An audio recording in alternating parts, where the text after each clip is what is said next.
Hi വിവേസ്, ഇന്ന് ഞാനിവിടെ ചെയ്യാൻ പോകുന്നത് വെണ്ടയ്ക്കയും തക്കാളിയും വെച്ചിട്ട് നമുക്ക് കറി എങ്ങനെ ചെയ്യാമെന്നാണ്. അപ്പോൾ ഇതിന് വേണ്ടിയിട്ട് ഞാനിവിടെ എടുത്തിട്ടുള്ളത് വെണ്ടക്കായ് ഒരു 20 എണ്ണം എടുത്തിട്ടുണ്ട്. പിന്നെ 1.5 തക്കാളി, പച്ചമുളകും, ഒരു മീഡിയം സൈസ് ഓണിയനും, പിന്നെ നമുക്ക് കടുക് വറുക്കാൻ വേണ്ടി കറിവേപ്പിലയും വറ്റൽമുളകും എടുത്തിട്ടുണ്ട്. ഇനി എന്തൊക്കെയാണ് ഇതിന് മസാല വേണ്ടത് നമുക്ക് നോക്കാം. മുളക്, മഞ്ഞ, എണ്ണ, കടുക്, പിന്നെ ആവശ്യത്തിന് ഉപ്പ്. ഇപ്പോൾ ഞാനിതിലേക്ക് എണ്ണ ആഡ് ചെയ്യണം. പാൻ ചൂടായിട്ടുണ്ട്.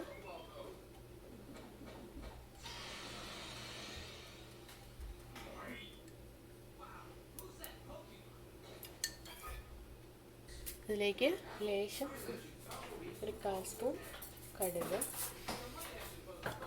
വറ്റൽമുളകും,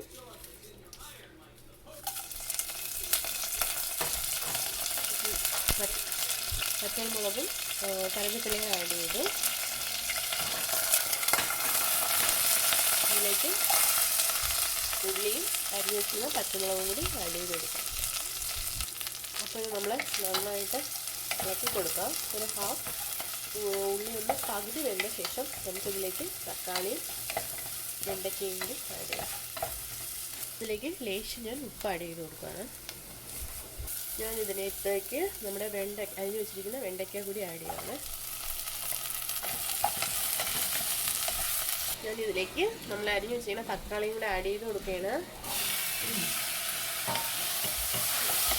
നിങ്ങളിത് വേവിക്കുമ്പോഴത്തേക്ക് ഒരു മീഡിയം ഫ്ലെയിമിട്ട് വേണം വേവിക്കാണ്. അത് പിടിക്കും. അത് ഇടയ്ക്കിടയ്ക്ക് നോക്കി കൊടുത്തു പോകാം.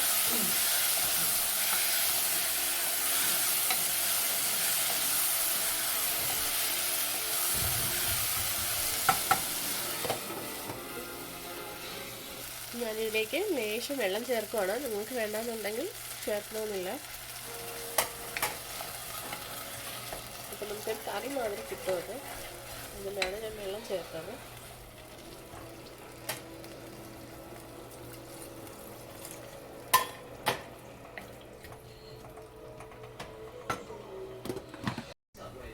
അപ്പോൾ നമ്മുടെ വെണ്ടയ്ക്ക എന്തായെന്ന് നോക്കാം.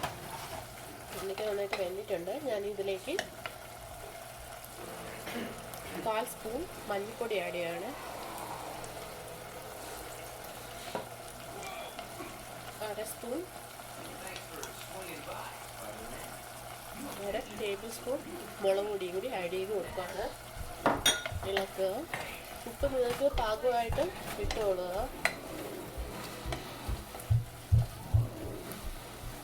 അപ്പോൾ നമ്മുടെ വെണ്ടയ്ക്കയും തക്കാളിയും വെച്ചിട്ടുള്ള കറി ഇവിടെ റെഡി ആയിട്ടുണ്ട്.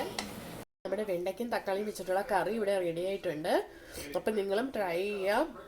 നിങ്ങൾക്ക് വേണമെങ്കിൽ കുറച്ച് വെള്ളമായിട്ട് കിട്ടണമെന്നുണ്ടെങ്കിൽ കുറച്ചുകൂടെ വെള്ളം ആഡ് ചെയ്ത് കൊടുത്താൽ മതി. ഒരു ഗ്രേവി മാതിരി കിട്ടും. സോ ഞാൻ ഇത് അത്രത്തോളം വെള്ളമൊന്നും ഞാൻ ആഡ് ചെയ്തിട്ടില്ല. കുറച്ച് വെള്ളം ഞാൻ ആഡ് ചെയ്ത് മാത്രമാണ് എടുത്തേക്കുന്നത്. സോ നല്ല ടേസ്റ്റാണ്. നിങ്ങൾ ട്രൈ ചെയ്യുക. ഒരൊറ്റ കറി മാത്രം മതി ഫുഡ് കഴിക്കാനായിട്ട്. അത്രയ്ക്ക് നല്ല ടേസ്റ്റാണത്. സോ ട്രൈ ചെയ്യുക. സോ ഇഷ്ടപ്പെട്ടുവെങ്കിൽ ലൈക്ക് ചെയ്യുക, സബ്സ്ക്രൈബ് ചെയ്യുക. Thanks for watching.